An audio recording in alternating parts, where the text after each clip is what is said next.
में बहते बहते अधूरी अनसुनी कहानियां कहते कहते, मनोगत भाव की सरिता में बहते बहते अधूरी अनसुनी कहानियां कहते कहते न जाने किन ख्यालातों में खो गई थी तुम। मैं बोलता रहा, चुपचाप सो गई थी।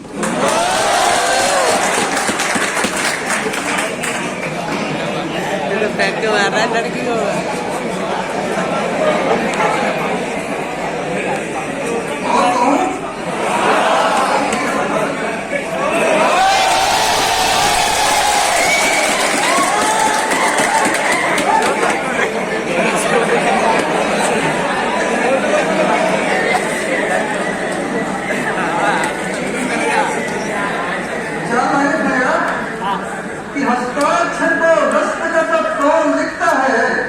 किसी को कुछ भी व्यक्तिगत कौन लिखता है? हस्ताक्षर को दस्तखत कौन लिखता है? किसी को कुछ भी व्यक्तिगत कौन लिखता है? मिजाजे दिल इनबॉक्स में ही जान लेते हैं, इस दौर में अब प्रेम के खत कौन लिखता है? और इससे को नाम देना चाहूंगा सर। हाँ ठीक, ओके। तो तैयारी हम करते हैं, दिक्कत आती है, चीजें ऊपर नीचे होती हैं, कई बार सेल्फ डाउट आता है, लेकिन इस जर्नी में आपका जो सबसे बड़ा साथी है वो आप खुद पर भरोसा रखो। जिंदगी में आप कुछ भी कर सकते हो। मैं मेरी मोहब्बत की बातों पे आपने बहुत तालियां बजाई, बहुत अच्छे सुना। 4 गंभीर लाइनों को अगर वैसे ही सराहे देंगे तो मैं मानूंगा कि मेरा इंद्रा बनना सफल हुआ, सर का मुझे बुलाना सफल हुआ। 4 गंभीर लाइनें जिंदगी को लेकर सुनिएगा कि करुण जैसे सूरवीर मित्र पर भी उठ गई थी, दान धर्म वीरता के चित्र पर भी उठ गई थी। करुण जैसे सूरवीर मित्र पर भी उठ गई थी, दान धर्म वीरता के चित्र पर भी उठ गई थी। और तुम जैसे भी हो, जो भी हो, अपने में मस्त रहो यार, उंगलियां तो सीता के चरित्र पर भी उठ गई थी।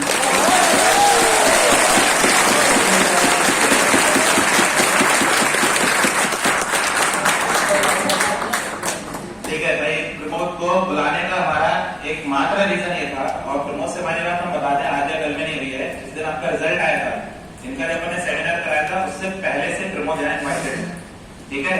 ऐसा नहीं है कि प्रमोद को अपन ने कल परसों या 2-4 दिन पहले बात करके बुलाया। जब आपका रिजल्ट हुआ था, सेमिनार कराया था अपन इन बच्चों का, उसके 1 दिन पहले, क्योंकि 1 दिन पहले अपन ने रिजल्ट बनवाया था बच्चों का, और 1 दिन नहीं शायद 3 दिन पहले, क्योंकि इनका सेमिनार 4 दिन, चौथे 5वें दिन हुआ था रिजल्ट आने के बाद में।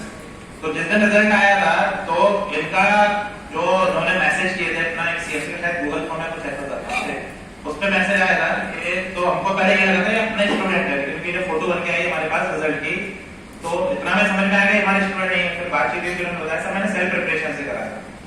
तो इनको बुलाने का सिर्फ इतना मोटिव था हमारा कि आपको इतना पता होना चाहिए बेटा कि अगर आपकी नियत ठीक है, काम करने की नियत अगर आपकी साफ है, क्या करना चाहते हो वास्तविकता में, तो आपको रास्ता मिलेगा, ठीक है। इससे ये फर्क नहीं पड़ता कि आपके पास सुविधाएं हैं या नहीं है। ठीक, कभी अगर उठा के देखो तो ऐसा इतिहास भरा पड़ा है हमारे भारत में कि जहाँ सुविधाओं का अभाव था, वहां से लोग कहां कहां नहीं पहुंचे। आप पढ़ने जाओगे तो समय कम पड़ जाएगा आपके पास, ठीक है। तो उन्होंने वहां रह के कहा। फिर आज और दूसरी बात, जो प्रमोद का इंटरव्यू हुआ है ना, वो आपका मतलब ऐसा है कि इनको आना था सुबह 10 बजे, इंटरव्यू होना था 2 बजे, इनकी ट्रेन लेट हुई है, उसी टाइम पे आया जब इंटरव्यू कंडक्ट होना था। तो हमारे बीच में उससे पहले कोई भी बातचीत नहीं हुई किसी तरह की। मुश्किल से 2 मिनट बैठे थे हम लोग, इन्होंने चाय पी और फिर सीधा हम कहा गए इनको इंटरव्यू लेते। तो जो इन्होंने अपने बारे में बातें बताई है वो हमको उसी रूम में पता चली है।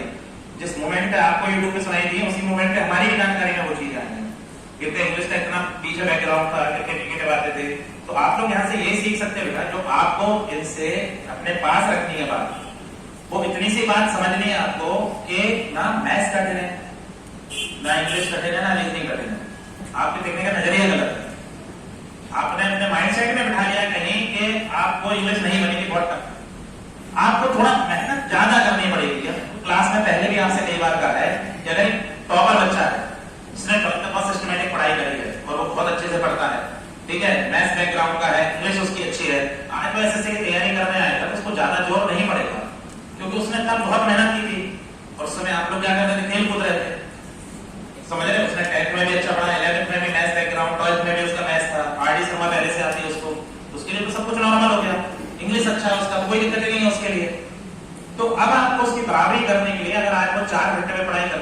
6 घंटे पढ़ाई करनी पड़ेगी, ये बात मानो। आपको एक भ्रम हटाना पड़ेगा। एक और एग्जाम्पल हम आपको बताते हैं इसका। इंजीनियरिंग कर रहे थे जिस टाइम पे, एक हेमंत करके लड़का पढ़ता था हमारे बैच में, कंप्यूटर साइंस ब्रांच थे हम लोग की, वो श्योर के एकदम सबसे लो ग्रेड स्कूल से पढ़ के आया था लड़का, जहाँ इंग्लिश को थोड़ा पट्टी पे बैठ के पढ़ाते थे। अब ये चुनाव तुम्हारा है कि तुम क्या करना चाहते हो। इसलिए बता रहे बात आपको कि जब आपका कैंपस आता है इंजीनियरिंग में, उसके लिए आपका कम्युनिकेशन ठीक ठाक होना चाहिए। तो हम लोग जब तैयारी करना शुरू करते थे जब थर्ड ईयर आ जाता था, जब कैंपस आएगा रिक्रूटमेंट के लिए इंग्लिश बोलना पड़ेगी, इंग्लिश तो आती नहीं किसी को, समझ लेंगे लेकिन बोल नहीं पाते, ठीक है। उस बच्चे ने अपने ऊपर पहले दिन से काम करना चालू कर दिया था, मतलब हमारा तो बैचमेट था, वो फर्स्ट डे से उसने काम शुरू कर दिया था। फाइनल ईयर आते आते वो एकदम फ्लुएंट नॉर्मल बोलता था इंग्लिश, और वो टीसीएस में उसकी जॉब लगी थी और उसने बेस्ट एम्प्लॉय का अवार्ड उठाया था पहले साल। तो ऐसे लोग पढ़े हैं जिन्होंने अपनी दम पे किस्मत रखी, ठीक है। अगर तुम्हारे पास किसी चीज का डेफिशिएंसी अभाव है, उसे टेंशन मत लिया करो। तुम्हें 10 बार समझाया था क्लास में, तुम्हारा सिर्फ एक काम है कि तुम्हें मेहनत करनी है, और मेहनत भी उतनी जितनी बन पा रही है।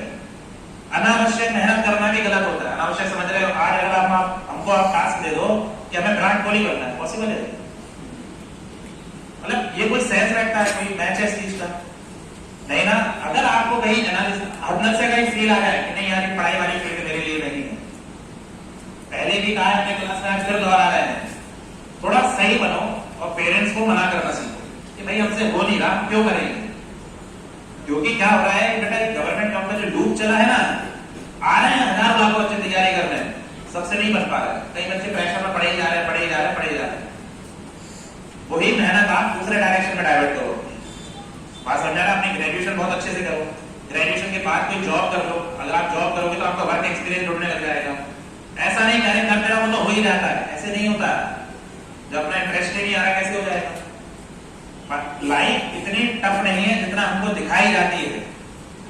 बता दें आपकी जानकारी के लिए, जैसा अपने माइंड, अपनी अपब्रिंगिंग कैसी हुई है अपनी, जैसे हम हमारा बताते हैं आपको कि हमारे घर में हमारे फादर का एक्सीडेंट हो गया था बहुत, जब हम लोग छोटे थे, तो वो सस्पेंड हो गए थे। और जब वो सस्पेंड हो गए तो कोई एप्लीकेशन नहीं दे पाया ऑफिस में, पिताजी सस्पेंड रहे, तो उसके चक्कर में कैसा जेडी हो गया, बढ़िया भाई, तो क्या आएगा कुछ नहीं तो 80 के ऊपर तो चला गया। कितना हो गया? 80 प्लस रिजल्ट हो गया जेडी में, तो बहुत अच्छा स्कोर कराया उसने। तो हमारी बात करें 2 मिनट हो गए। तो जब हमारे फादर के पास में वो जब सस्पेंड हो गए बेटा, तो पैसे का बड़ा अभाव आ गया था हमारे पास। अरे आजा तेरी कहां जा रहे हो? बैठ जाओ बैठ जाओ बैठ जाओ। तो जब पैसा नहीं देखा हम लोगों ने लाइफ में बचपन में, आपको लगता होगा सर के पास इतना कुछ है, मैं 10 बार बोला ये सब एक बलून है खाली, पहले भी बोला था मैं क्लास में। तो हमारा माइंडसेट कैसा करा गया था, और वो सबका किया जाता है, हमारा नहीं किया गया, वो सबका माइंडसेट किया जाता है पैसे कमाने। इंजेक्शन ही बचपन में डाला जाता है हमारे अंदर, क्या करना है? पैसे कमाने। नौकरी नहीं लगी तो रिश्तेदार लगा पढ़ाएंगे, ठीक है। उनका देखो लड़का कैसे पढ़ता है, वो कोटा में पढ़ता है, सुबह 4 बजे उठ जाता है। अब हम टेंशन में इसका तो आईआईटी हो गया, समझ रहे? अपन को आईआईटी का आई भी समझ में नहीं आता। तो जब अपन ने माहौल ऐसा देखा ना, पैसे की बहुत तंगी दिक्कत, वो पेरेंट्स की गलत नहीं है वहां पर, क्योंकि पेरेंट्स तंगी से गुजर रहे हैं, तो उनको लग रहा है हमें भी छुटकारा मिले इससे, और हमारी औलाद भी ये सब ना दिखे आगे। अब पेरेंट्स का इतना ब्रेन डेवलपमेंट नहीं होता बेटा कि वो बच्चों को ये समझा पाए कि तुम देख ले पढ़ाई कर, नहीं होगा तो नौकरी कर लो। अगर आप अर्ली एज पे वर्किंग कर लेते हो ना, तो भी आप बहुत अच्छी लाइफ जी सकते हो। मालूम नहीं होता जो अपन टाइम बर्बाद करते हैं ना गवर्नमेंट जॉब के चक्कर में, आप ट्राई करो गवर्नमेंट जॉब का, 1 साल कर लो, 2 साल, बस 2 साल के बाद अगर तुमको लगता है कि नहीं हो रहा मुझसे, या मान लो तुम्हारी तैयारी हो गई, निकल नहीं रहा पेपर, 2 साल के बाद तुम्हें जॉब ले लेनी है। कोई सी भी जॉब उठाओ मार्केट से, कोई दिक्कत नहीं है। अर्ली एज पे जॉब ले लोगे, तुम्हारा वर्क एक्सपीरियंस काउंट होने लगेगा, और जैसे जैसे तुम्हारा टाइम बढ़ेगा, अरे दुनिया में सिर्फ गवर्नमेंट जॉब वाले तो नहीं जीता है ना। हमने बोला आपसे गवर्नमेंट